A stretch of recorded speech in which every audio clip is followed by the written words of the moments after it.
We were saying that time, apart from the physical time by the watch, creates a disorder. And to be sane, factual,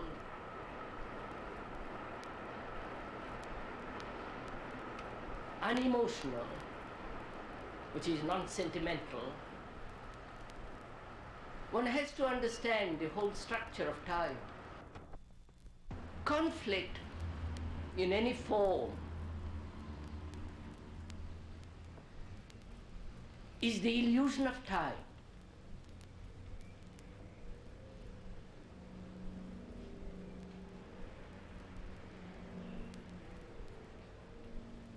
And we are all in conflict of different kinds, at different levels of our being. And we accept conflict as inevitable. The conflict of life. And we adjust ourselves to that conflict. And one can see that conflict in any form distorts, perverts thought.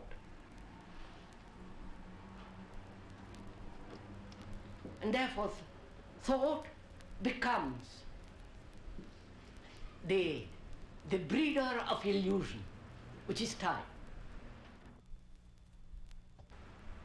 Time also implies space.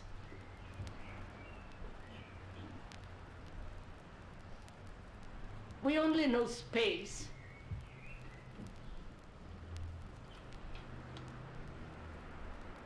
from a center,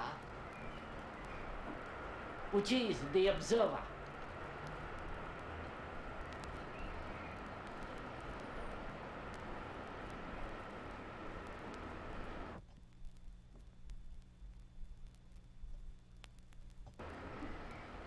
And therefore our space is always has a limit,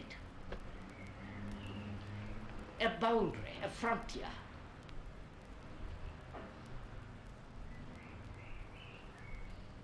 We only know space because of the house, the four walls. Not as a theory, but actually.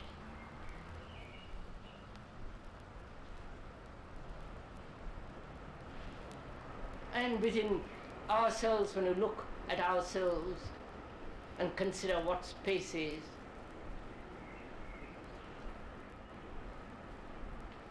there is always a center from which we are looking.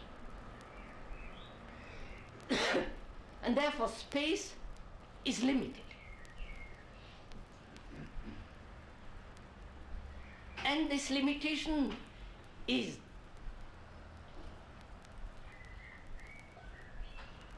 bred by the observer.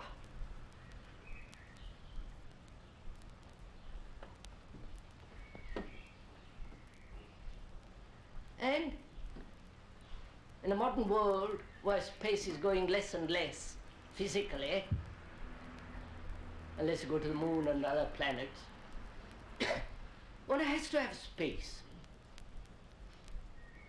After all, space without the center, space without a boundary, is freedom. And that freedom is not possible when there is time which creates the illusion of the observer who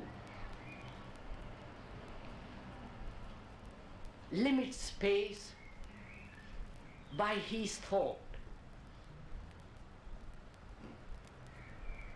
And the observer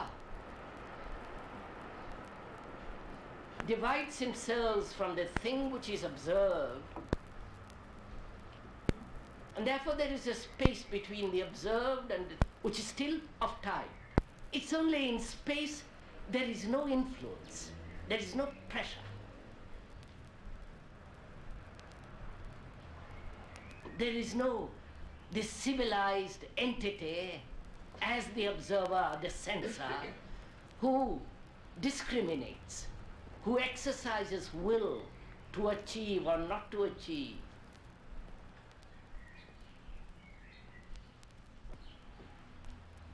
So in understanding time, not the physical time, we have also to understand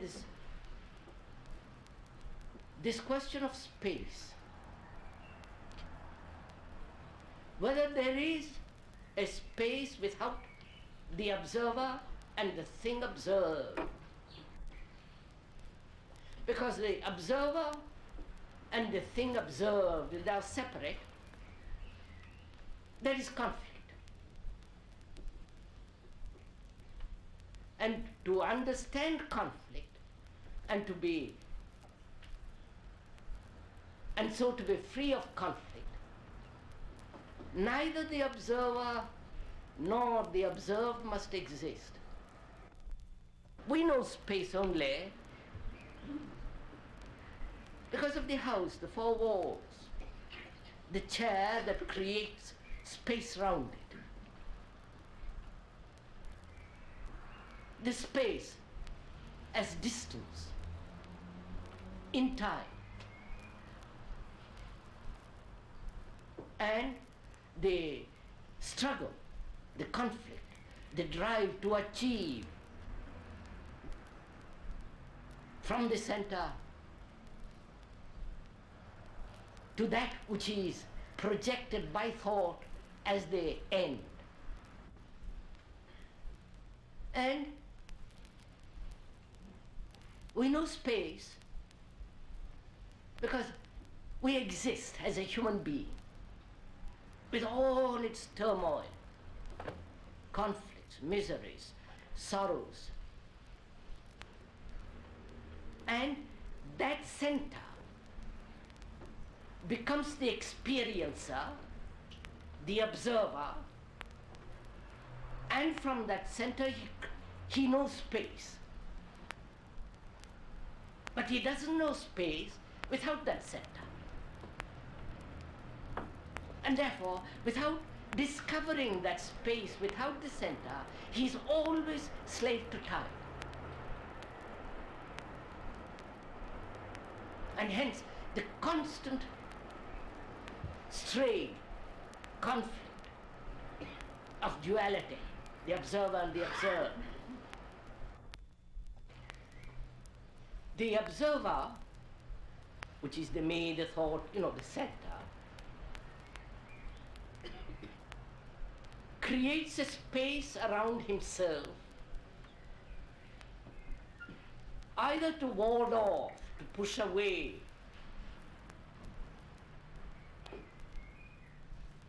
to resist, or through identification, he establishes another center.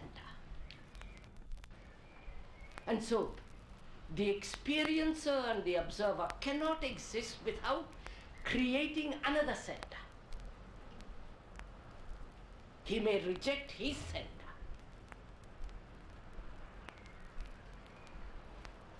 Because his center is the result of time and experience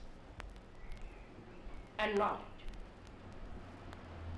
And when he rejects or understands that,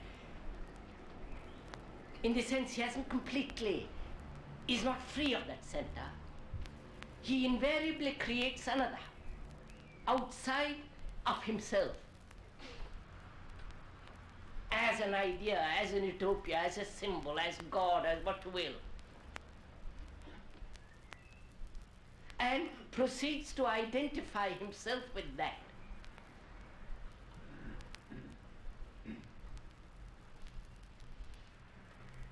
And so he still creates space as time and time to achieve.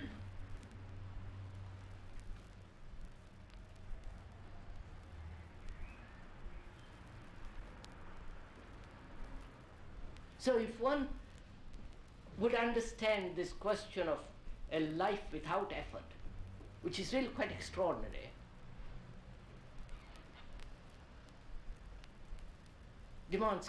demanding great sensitivity, great attention.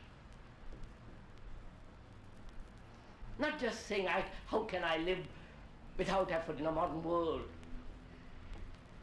Just brushing it off or trying to make that into an idea and live according to that idea, which then becomes an effort. Because to be really spontaneous and not instinctive, not impetuous, but would be really spontaneous. And therefore, an action which is always spontaneous, not limited by time. One has to understand this question of time and space. If the mind is crowded and has no space, you cannot look. You cannot really observe. And to observe totally demands a look, a seeing, a hearing, in which distance is not, therefore space is not. So the space created by the center. If I would see you and you see me, if your mind is crowded with problems, with every kind of questioning, doubt, misery, then there is no space in which to look.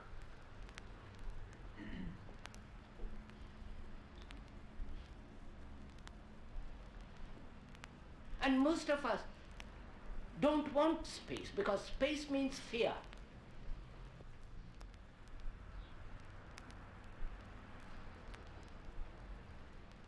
And so, is it possible to live in this world, not escaping from it, without experiencing? Because the moment there is an experiencing, there is the experiencer who creates or prevents space from being. Because it's only in space anything new can take place. But as long as I'm experiencing everything,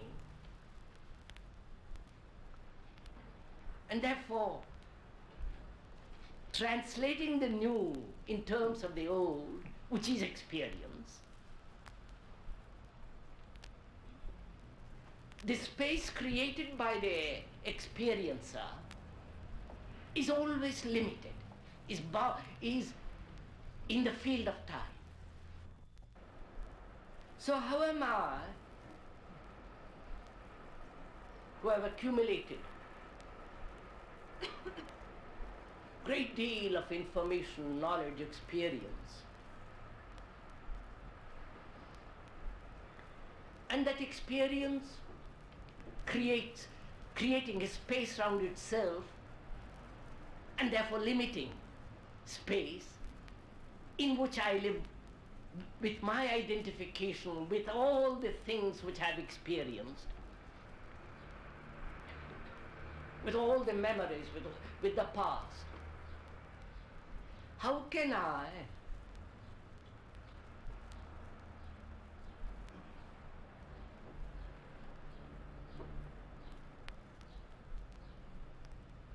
be free of it?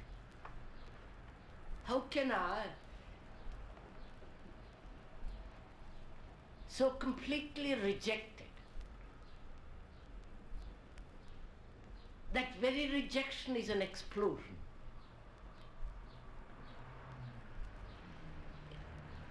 When we ask the how is disorder because it's of time. The fact is, each human being who is really not an individual at all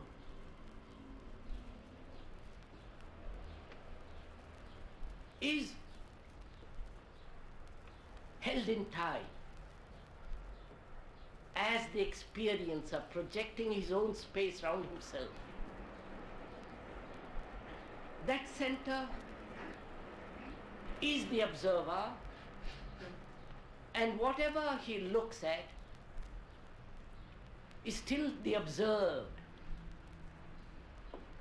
And therefore there is no relationship between the observer and the observed. That is, no real communion. Communion exists only when the center is not. And that takes place when there is, if I may use that word without distorting it, when there is love.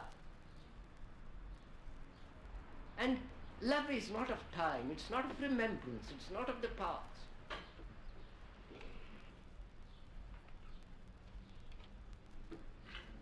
How am I, as a human being, who has lived a life of experience, accumulating knowledge, whose center creates the space of time and its bondage,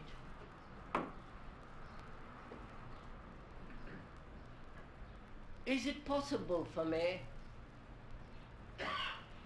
to cease and therefore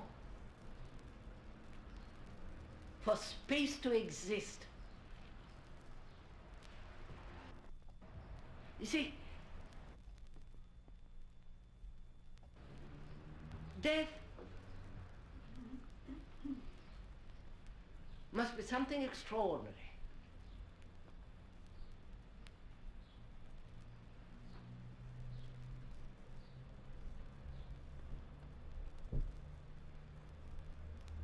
And nobody wants to know what it is.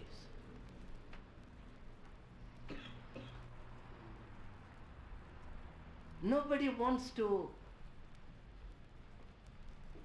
find out the enormous significance of something I don't know.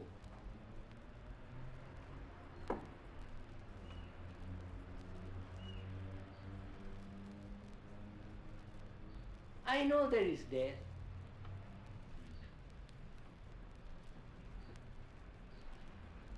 And I see others going by, going to their grave, myself becoming old, losing my capacity,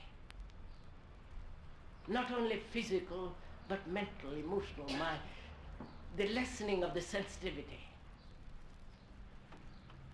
and the quickening of deterioration.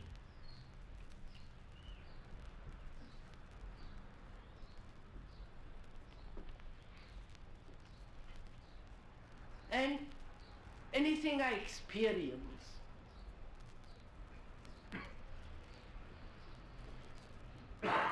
as the unknown, which is death, is still in the field of time if I experience it.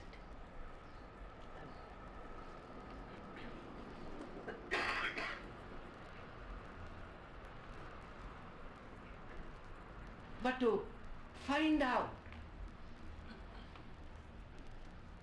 what death is, there must not only be the end of fear, which is fairly obvious, but also one has to really understand this complex thing called time.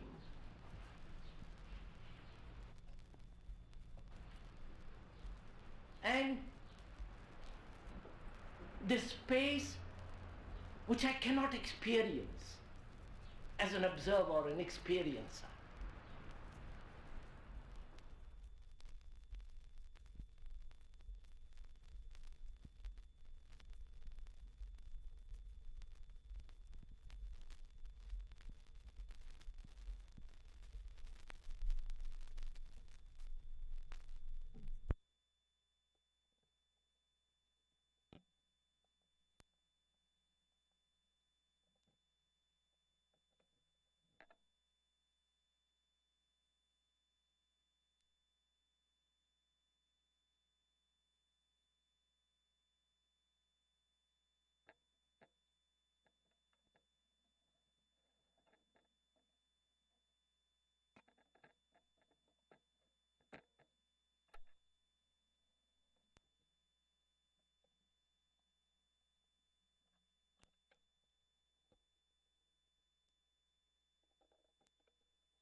After all, I know nothing about peace. You don't know about what peace is.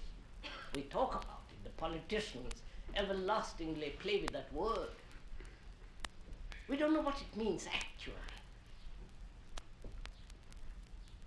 Not the verbal meaning, but that state of peace where there is tremendous activity without conflict, without time.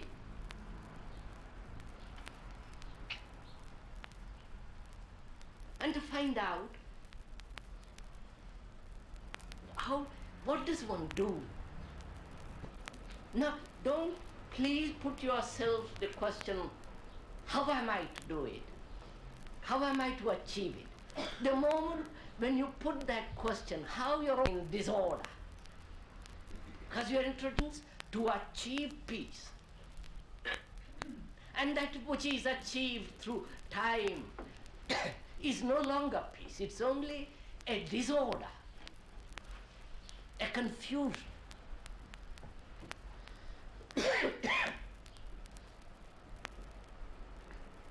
So it's something I don't know.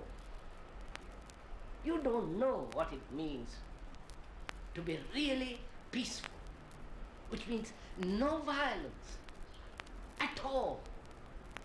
Not only killing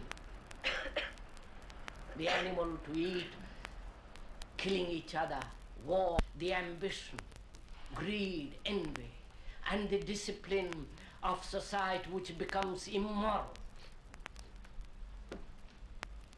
And this disciplining of oneself, trying to conform, imitate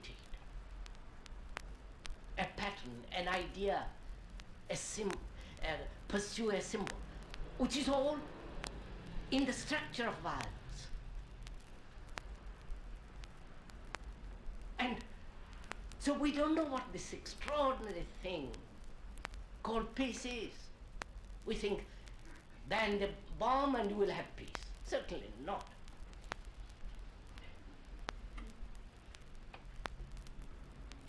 Or try to control anger, or get rid of this or that. That doesn't bring about peace. So we don't know what it is, as we don't know what love is or death is. We know love as jealousy, as pleasure. And the conflict of jealousy. And the sexual relationships of pleasure. which is all of time. And therefore, we don't know actually, know in the sense, not as an experiencer, because that's too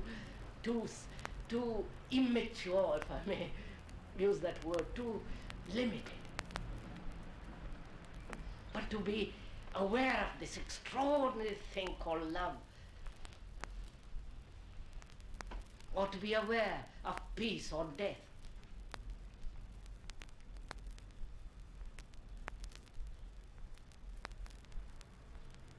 So,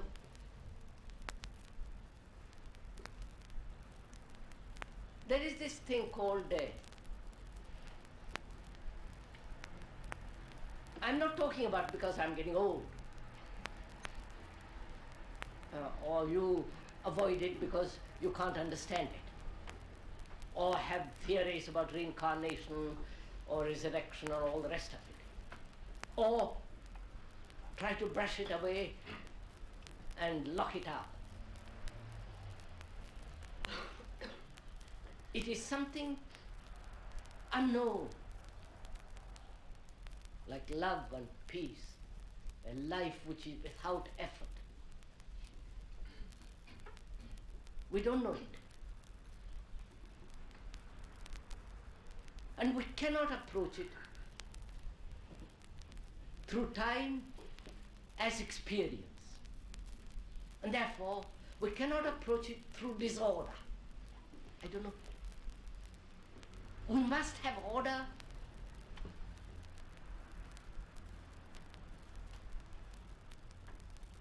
To be free from experience.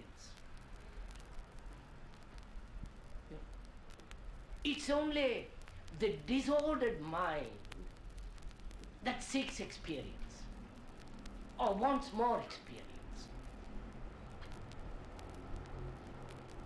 I do not know if I've gone into this question of experience at all.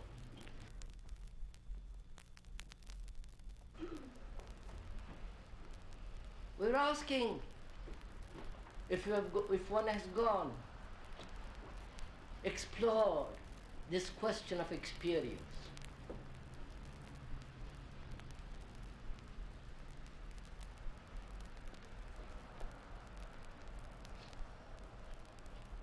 Experience is reaction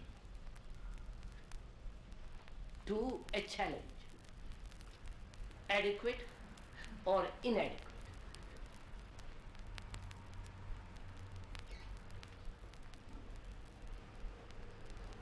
Experience is to go, anger, jealousy, what you will, sex, what you will, go through. And going through as an experiencer.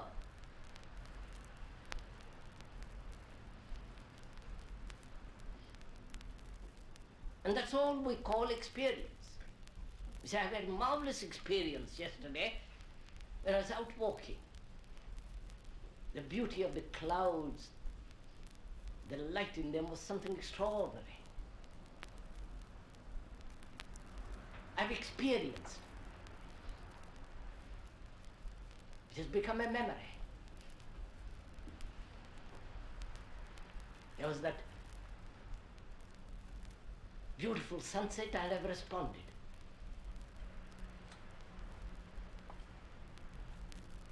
We have to respond.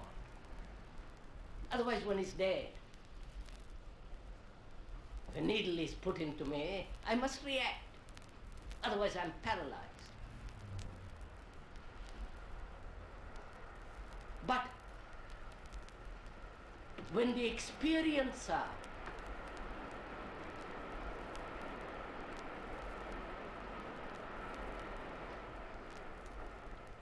draws from that pinprick or from that sunset a memory of pleasure or pain,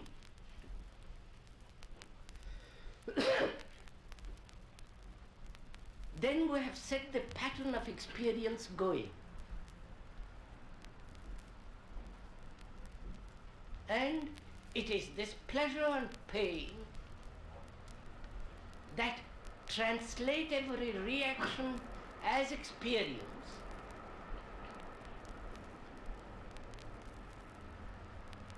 and if there is no experience, or if one is surfeit of experience, one wants a greater experience, a wider, a more significant, meaningful experience.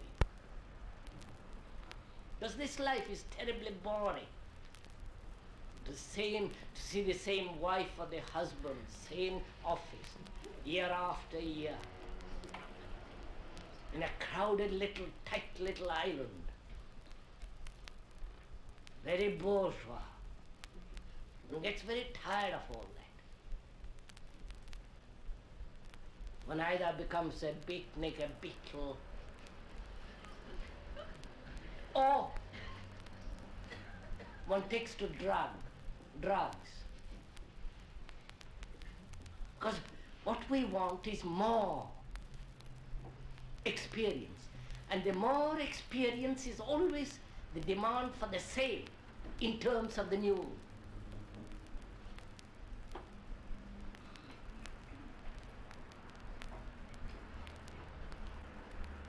Therefore, when you go into experience,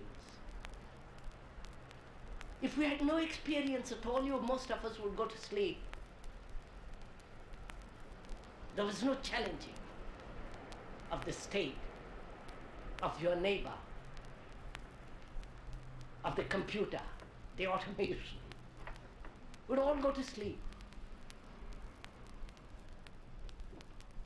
And we depend on experience to keep us awake in that sense. Now, if one has gone beyond that a little bit, not in time, understands it, then you create your own challenge.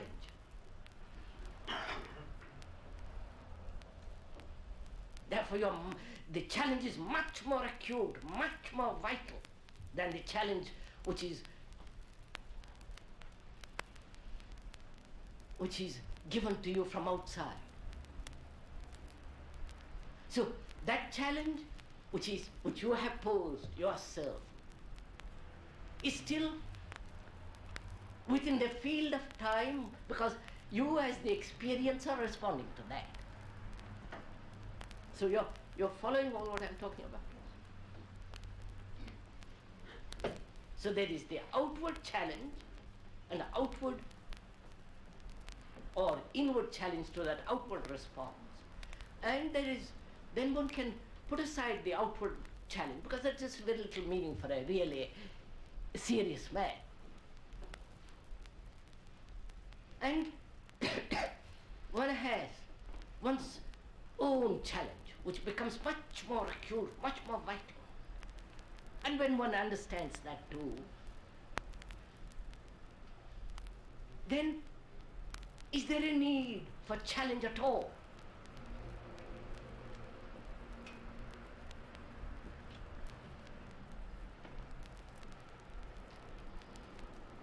Because every experience is still the experiencer and the thing experienced in time, therefore creating illusion and creating a space which is time bound.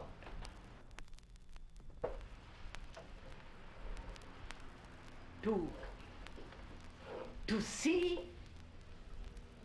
to observe, without the experiencer is to create order, which is really virtue. So, the mind, which is the result, the brain, the nerves, everything that I know and I experience, I think, feel, strive after, is from a center of experience or the experienced or the experiencing, and with that I try to discover something which I try to find out the unknown as death, as love, as peace. Therefore, the very attempt to find out is disorder.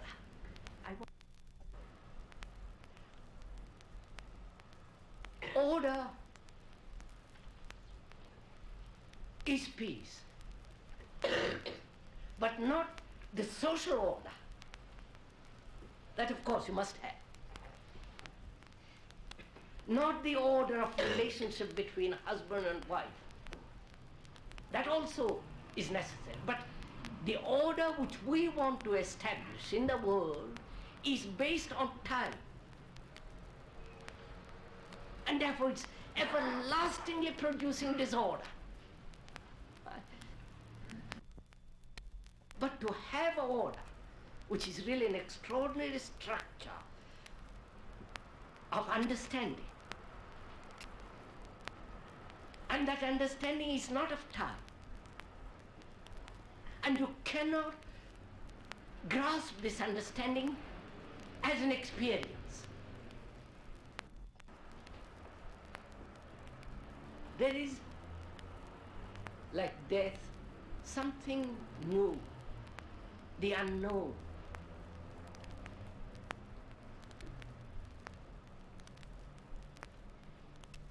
I cannot possibly approach that thing with the known, as the known.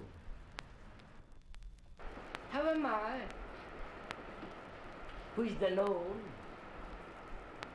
to end it without introducing time, without experiencing the dying of the known?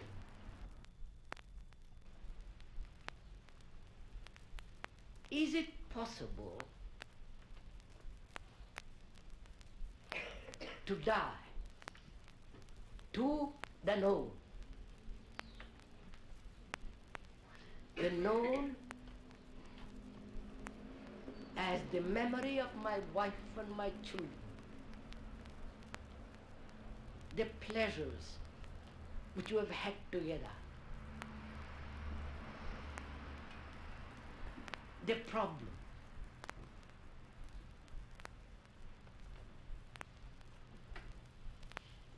To die without experiencing the death and without effort and therefore without time. Life is a movement as action in relationship.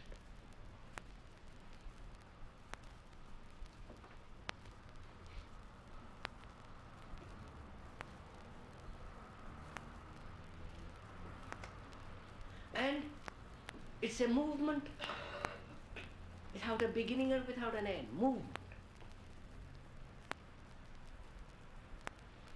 But all our actions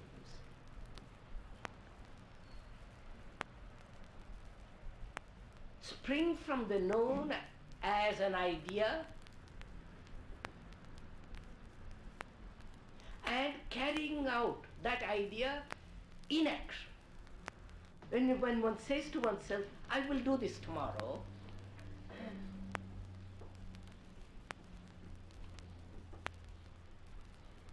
you have already projected the tomorrow and the idea and the action that's going to follow from that action, from that idea. Not only the physical action, of course that must be, so we won't bring that in because that will confuse it more. There must be that. But the psychological,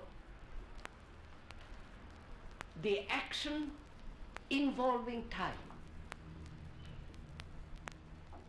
That's what we do. I have an idea about myself. I think I am that. Or I have symbolized my concept of myself in words or in an image. And that idea I want to alter, I want to change. And the change of that idea is still another idea. Idea being organized thought. And thought is of time. And so thought in time, as time creates disorder. So I see all my activities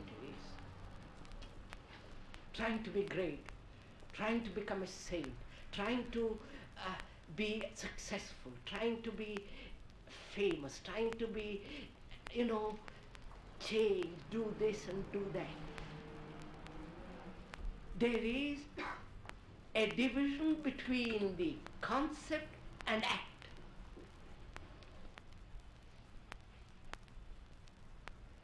There is the division between the experiencer who is acting. And that's our life. I am going to be. I will give up. I must be. The same thing is carried out politically as they do in the communist world, the utopia. So our action is always divided and conforming to the pattern of an idea. And therefore, total disorder. There is disorder the moment will operates as pleasure in time, as time. So I see all this. I observe it all around me, in myself, wherever I go. This is the conflict, the nature of conflict. The very essence of conflict is this observer and the thing observed. And hence, the disorder of time and the bondage of space to time.